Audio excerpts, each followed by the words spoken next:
How's it going, everybody? My name is Will Robson. You can check out my work at facebook.com/RobsonINK. So this will be the second and final part of creating a cover for the first mini comic for the book Meta Rising, written by Sheldrick. And what I'll be doing here is wrapping up what it was essentially, I think, about 5.5 hours to do the pencils and inks for this, which is really great timing for me. But I realized it's because I was just drawing a single person who's mostly covered by a cape and trash-filled alleys. Everything in this image I already knew how to draw, so it was much easier. Not saying that when I draw the things I don't know how to draw, but it was sort of stuff that I've drawn quite a lot, so I'm used to sort of being able to make it look cool and passable. So we went with option B, which was the character Miles here, sort of in a trash-filled alley with like whooshing his cape around to cover fighting baddies or something. And originally I was going to have him right against this brick wall here and have like a big shadow of him and sort of go for like the Days of Future Past type look. But it was looking a bit too Days of Future Past and a bit too, like, I thought someone would look at it and go, okay, this guy's just blatantly ripping off Days of Future Past. So I sort of eventually pushed it so that there's more trash in the back and more alleyway. And I also did this as well to bring a bit more dynamics to the image by having a bit more variation with, you know, trash and stuff like that, because trash is fun to draw. It's just doodling a bunch of different textures, wood, metal, trash bins and all types of stuff. It's pretty fun. So I'm doing the pencils right now, and these are all digital pencils, and I recommend, if you're going to do digital pencils in Manga Studio, instead of just making a raster layer, which is generally, I believe, a black and white layer, if you use a color layer, the quality of the pencil is much better. And this is why people always tell me I need to move to Manga Studio 5, but I'm sticking to Manga Studio 4 because I think the tools are better. I know that John Rector recently just moved back to Manga Studio 4 because he obviously realized the superiority of the Super Awesome program. So, yep. Anyway, so I mean, this cape is ridiculously huge, I know, but I was trying to play at the element of this guy is sort of a first-time superhero. He doesn't have any superpowers, unlike all the other characters in the book, like these meta-humans.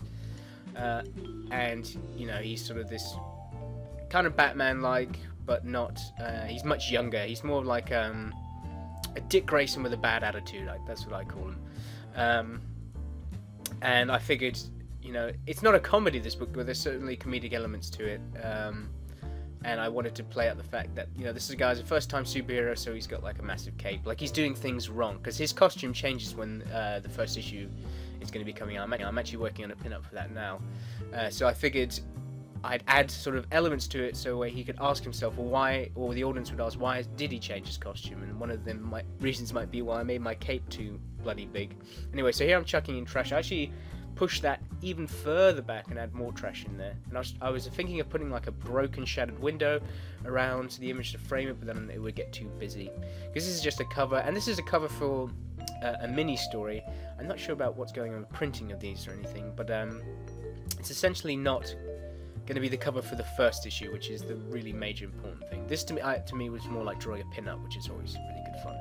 So I sent the pencils off, they were approved, and I decided, you know what, I've got however long now. I had 4.5 hours. I was like, let me see if I can get this done in that amount of time. I didn't rush it because obviously it took 4.5 hours, but you can tell already that there's a lot. Like, if you watch my pin-up series for Lady Frostblood, there's a lot less going on in here because it's a cover, so it needs to not be so busy. It needs to sort of be iconic in a way, even though I wouldn't consider this iconic.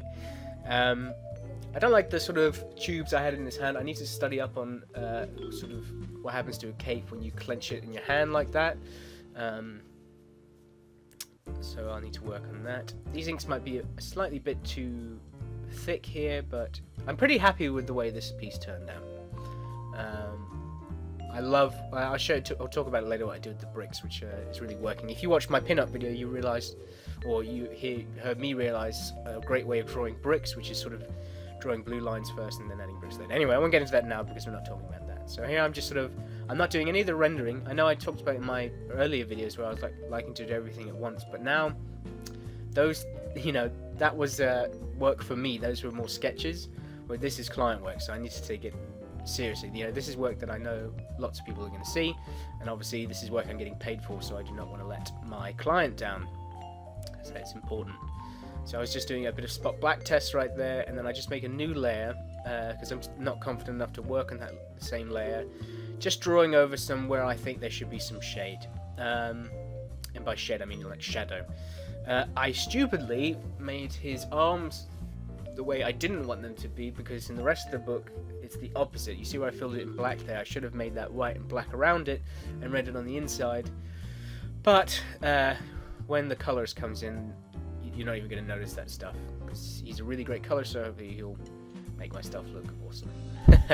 Anyway, so yeah, I'm just sort of spotting blacks now. I'm trying to pull a bit of the white, or the bit of the bend of those curves out a bit more, because if you just fill it in black, then it just looks like it's a paper thin material. So I wanted to show a little level of thickness, and you'll see me go later on fixing that a bit.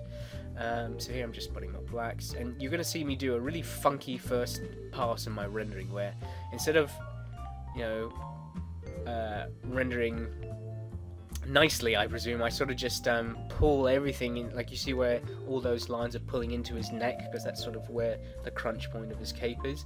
I sort of pull every single render line there and away from it, and it just makes a weird airbrushed looking effect that luckily I fix, so that's good. Because it did not look good, people. It looks pretty bad, and you're going to see. And I'm just trying to chuck in as many sort of lines as possible. I realised, more so than shading, I like to have lots of variations of lines, because it just looks cooler to me. that's the only reason for that. Okay, what am I doing here now? I just made a new layer, and I sort of went over it and filled it in white, so that when I draw the background, none of the lines are going to overlap or anything like that. And I think I'm just adding a bit of line weight around the image so that it's going to pop out more from the background. And here you're going to start seeing some render tests, I believe. Let's see what I do. Oh yeah, and again, I wanted to do like a big spotlight on him, so I was trying to sort of see if I could push light around, and there was me pulling those three-dimensional shapes out more. So this is my first pass rendering, and this is sort of the rendering that I've been falling into recently. It's just these ticks over every little thing, and it doesn't look good. It's the only reason I was doing it is because I just figured out how to render, but it just doesn't look great. See, this is what I'm talking about. This is what I did that's really wrong. I sort of pulled all of these lines into the sort of ends, and it just makes a really awkward effect, like he has a light coming above him where I want a light coming towards him. You know, it looks cool, but I don't feel like I'm hitting the art that I want to hit. So I sort of just went and I looked at sorry about the sneeze. Oh, no, that was a yawn instead. Never mind. Yeah, so I went and sort of looked at a bit of jump burn, and I looked at a bit of jump shimmer. I wanted to try and do some old school sort of rendering, and I noticed what I'm doing here is they do these sort of, instead of wrapping around the form I usually would in a grid formation, they sort of bend and point towards the point of crunch. So that's what I started doing, and I actually kind of like that effect. I think it turned out pretty cool. I can't explain it. It reminds me of like a close-up on like a praying mantis's claws or something like that, where they had sort of the spiky furs in them, and I don't know, it looks really cool. I also go a bit too crazy with the rendering here, but you'll see right at the end of the piece when I take another look, I sort of fix everything up a bit, because I'm just going render mad. Believe me, once you do figure out rendering, you're gonna put it on everything. You're gonna go straight 90s comics with everything you draw, because it's exciting. It's, you know, it's a new tool in the toolbox for me to play with, and I think I'm just overplaying it. So there I did some of my tick lines. I mean, again, I'm trying to find variation, a nice balance between tick lines and feather rendering. And here again, I was trying to spot a spotlight, so I sort of made a blue layer and tried it with that, but again, it just didn't work out. It sort of just suddenly looked like there was like really thick line weights around everything, you know, really thick line weights, and I was not happy with that. Not happy with that.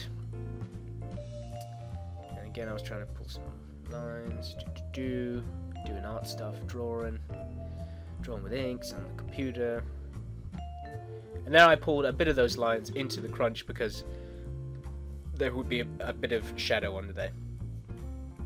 But see, the only problem with me doing these million tick lines is I get a bit carried away with it, and I lose the sense of form because I'm just chucking. If I see a lot of white, I'm like, oh, I need to fill that in with grey, which is not true. I need to find a nice balance. So here you're going to see me figure out how to draw garbage bins even better. I think not this one, but the next one. Like, you'll see them slowly get better and better. I slowly add more black and black to it. And now I was just adding like a really chunky piece of wood. If you cut out like edges around the wood, like if you draw like a square and then you see there I've cut out those little sort of things to make like a layering effect, it really adds another bit of dimensions to it. So there's the last bin where I was like, oh, okay, that's the way I like it. Sort of almost treating it like a reflective surface, because it is. If you look at any garbage bag, they're sort of shiny and stuff. And then I got carried away and started adding in broken bed frames and old closets and cupboards and all types of stuff to sort of just make it as interesting as possible, but also to fill up space so I have to draw lots of trash bags, because I didn't want to fill it with trash bags. I wanted a nice variation between a lot of stuff. So yeah, do you see me start sort of drawing these trash bags a bit better? I got a bit more comfortable with them, and I really like the way they are now. So here's sort of just I don't know, an old shelf where people used to keep their comics on or something, and then again I'm doing that layering sort of broken crackle effect over it, which is stuff you can do on stone. You can do it on really old rustic metal, wood. You can do it on people, if like zombies and stuff like that. It's a nice sort of, and you know, basically a thicker line for where you think there's a break in layers, if that makes sense. And then sometimes chuck a couple of render lines. So then I'm making another blue layer, and I'm filling it in blue, and then you'll see me fill it in white, because now I'm going to do the bricks in the background, which will be the final part of this image, and I just don't want any lines to overlap so it doesn't get confused. Well, I don't get confused. I'm so sorry, people, I just keep bloody yawning. Ugh, I can't help it. It's almost 3 o'clock in the afternoon as well. My apologies. So here, this is what I do now. I sort of lay in all the lines I want, and I'm happy with this because I made thinner bricks unlike my last piece. And this takes ages, but doing all these little ticks, everything is sort of symmetrical, and these are where bricks would go. And this is how I used to do it. I used to just leave it like that, and I'm like, done, bricks. But now I'm studying brick, and, you know, walking around London, I treat bricks more as an organic material. You look at them, and they really have a life of their own. Not every brick is even. And a lot of them have this, again, layering and crackled effect in it. So I sort of drew that orange line around there. Oh yeah, I also copied and pasted and flipped the garbage so there was a bit more bins in there. And if you see, I'm sort of trying to point some of these lines towards the character as well, so that the focus is on him. And then I sort of made another one, filled it in black, and I made that the spotlight.